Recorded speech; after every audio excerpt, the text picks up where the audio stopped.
Здравейте, аз съм Жоро Исаев от строителни ремонти Жоро Исаев.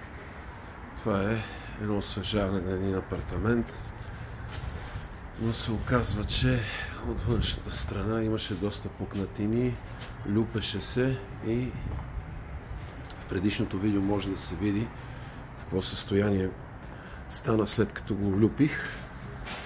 Грундирах го с грундна церазит.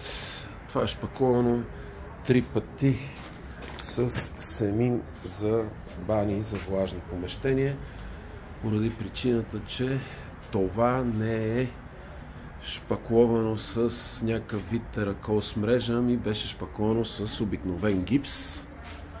И това, което падна, беше подпухнало, съм го бутнал и съм го възстановил.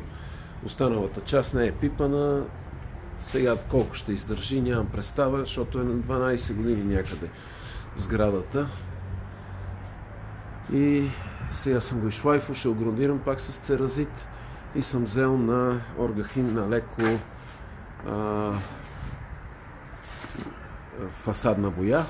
Ще се бодиш цялата фасада. Първоначално идеята беше само където е подпухнало, но се оказа, че е доста повече. Металните колони съм ги шлайфал и съм ги грундирал ето с това нещо.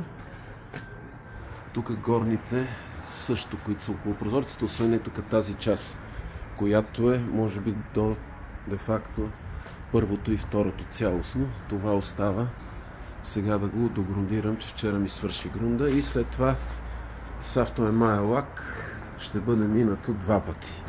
Това е за сега от мене. Чао, чао!